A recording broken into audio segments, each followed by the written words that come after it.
নমস্কার বন্ধুরা, simple living Nirupa ব্লগে সকলকেই স্বাগত। আজ সোমবার, এখন বাজে সকাল 5:30। ব্লগটা এখন থেকেই শুরু করছি। আমার সকাল শুরু হয়েছে 4:30 সময়।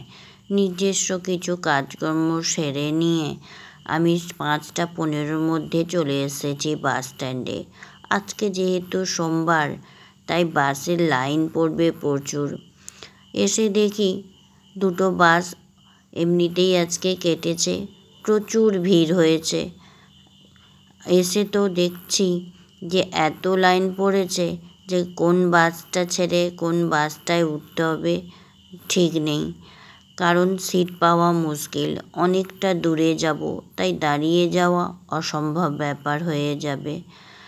রায়নের বাবাকে ফোন করেছিলাম, বললাম প্রচণ্ড লাইন আর বাস এখানে এখনও পৌঁছায়নি, কী করব? বলল না, পরপর সব বাস এসে যাবে, একটু অপেক্ষা করো। আমি বললাম তুমি তাহলে চাটা খেয়ে চলে এসো, আমি অপেক্ষা করছি।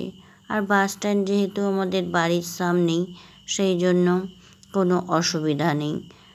তা দাঁড়িয়ে থাকার কিছুক্ষণ পরেই বাসটা এসে গেছে, কোনো অসুবিধে হয়নি। আর এই যে বাসটায় দেখছেন, প্রত্যেকটাই পুরুষ রয়েছে, একমাত্র আমি একজন নারী।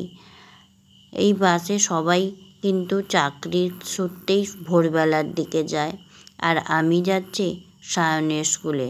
সায়নের কিছু ডকুমেন্টস আমাদের এই গ্রামের বাড়িতে রয়ে গিয়েছিল, তার সঙ্গে সায়নের বাবার আর আমার সেই ডকুমেন্টসে সই করার ছিল, যার জন্যই সেটা দিতে যাচ্ছি আমি সায়নের কাছে ওর মামার বাড়িতে 15 দিন ছিলাম, কিন্তু সেই সময় ওদের স্কুল থেকে কোনো নোটিশ দেয়নি যে এগুলো জমা করতে হবে। তা না হলে আমি এর মধ্যেই ওকে দিয়ে আসতাম, তাহলে আমাকে এত কষ্ট করে আরও স্কুলে যেতে হতো না।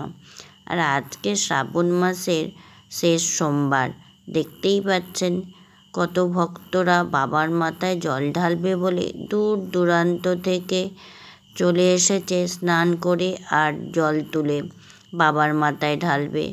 পথে ক্লান্ত, যার জন্য এই ব্রিজের কাছে একটু বিশ্রাম নিচ্ছে, আবার রওনা দেবে ওনাদের উদ্দেশ্যে।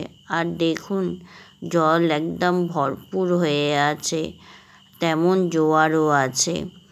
আর এই দেখুন কত কত মানুষ এই শ্রাবণ মাসে কত বাবাকে মানে। সবাই আমরা মানি, কিন্তু এত বাচ্চা থেকে বয়স্ক সবাই এই অক্লান্ত পরিশ্রম করে বাবার মাথায় জল ঢালবে বলে দূর দূরান্ত থেকে জল আনতে যায়। আর এই সময় বাবার মন্দিরে প্রচণ্ড পরিমাণে ভিড়ও হয়। কত বাচ্চাদের দেখলাম পায়ে হেঁটে জল আনতে গেছে, পায়ে ফোসকাও পড়েছে, হাঁটতে পর্যন্ত পারছে না, দেখে ভীষণ কষ্টও হয়। এবছর বর্ষাতে এত বৃষ্টি হয়েছে যে হওয়া ফসল সব নষ্ট হয়ে গেছে, চাষিদের মাথায় হাত। তবু এবারও ধান রোয়া হয়েছে, কি জানি এবছরও বন্যা হবে কি না। গত বছর তো ফসল কাটার সময় বন্যা হলো, চাষিদের কত ক্ষতি হয়েছে, বলার মতো নয় সেই ক্ষতিটা। আর এই দেখুন, পরে আবারও গল্প করব। এখন আমি সায়নের স্কুলে এসে পৌঁছে গেছি। সায়নের জন্য অনেকক্ষণ অপেক্ষা করেছি, সায়ন তখনও এসে পৌঁছায়নি। একজনের কাছ থেকে ফোন করেছিল, বলল মা আমার যেতে একটু দেরি হবে, তুমি অপেক্ষা করো। এই যে এবারেও এসে পৌঁছে গেছে, এবার স্কুলের মধ্যে যাচ্ছি।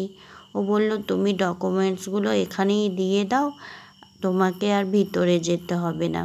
আমি বললাম না, একটু ভিতরে যাই, আমি ম্যামের সঙ্গে একটু কথা বলেও আসবো, আর তোর ডকুমেন্টসগুলো আমি স্কুলের ভিতরেই দেব, রাস্তার মাঝখানে আর দেবার দরকার নেই। আমাকে আবার এখানে দাঁড়িয়ে ব্যাগপত্র খুলতে হবে, ভিতরে তো আমাকে এমনিতেই যেতে হবে, ওখানেই দেব।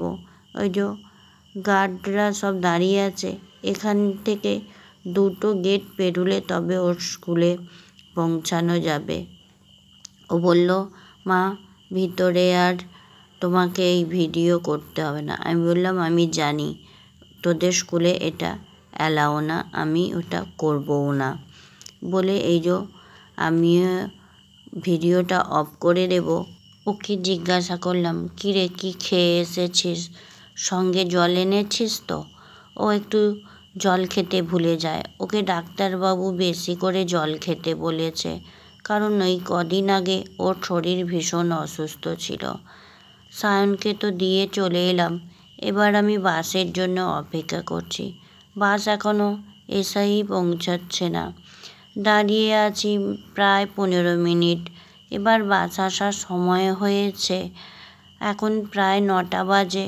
বাস পেলে আমার বাড়ি যেতে যেতে অন্তত 11টা বেজে যাবে।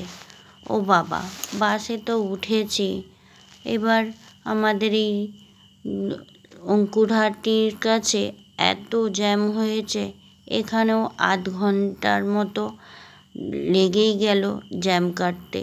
এবার একটু একটু জ্যাম কাটছে আর মাঝে মাঝেই দেখছি জ্যামে পড়েছে।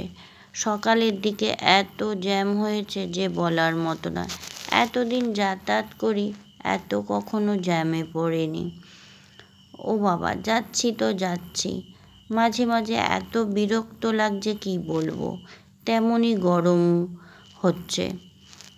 যখনই এই জ্যামে লাগছে তখনই প্রচণ্ড পরিমাণে গরম হচ্ছে। এবার যত বাচ্চারা উঠেছে তাদের গরমে নাজেহাল অবস্থা, তেমনভাবেই চিৎকার করছে, তারা গরমটা সহ্যও করতে পারছে না। আর এই বর্ষাকালের ভ্যাপসা গরম কি প্রচণ্ড পরিমাণে কষ্ট দেয়, কি আর বলবো। আর দেখতেই পাচ্ছেন কীরকম রোদ্দুরটা উঠেছে। আর এইগুলো দেখে আপনাদের চেনা চেনা মনে হচ্ছে না, এটা কোথায় সেটা একটু বলতে পারবেন যারা যারা দেখছেন এই ভিডিওটা। আর এই দেখুন, কথা বলতে বলতে গাড়ি তো এগিয়েই যাচ্ছে, কিন্তু তার মাঝেও হয়েছে একটা সমস্যা। আমার তো সকাল থেকে কিছু খাওয়া হয়নি, শরীর খারাপ লাগছে, গাও গোলাচ্ছে। আমাকে কিছু ওষুধ খেতেই হয় সময়ে, সেটাও খাওয়া হচ্ছে না। ভাবলাম যে আমি 11টার মধ্যে পৌঁছে যাব, সেটাও পৌঁছাতে পারলাম না। যার জন্যে ওষুধ খাওয়াটাও দেরি হয়ে যাবে, বাড়িতে গিয়ে রান্নাও করতে হবে সেটা বলে রেখেছি। কিন্তু কিছুতেই আর কিছু হচ্ছে না এই জ্যামে পড়ার কারণে।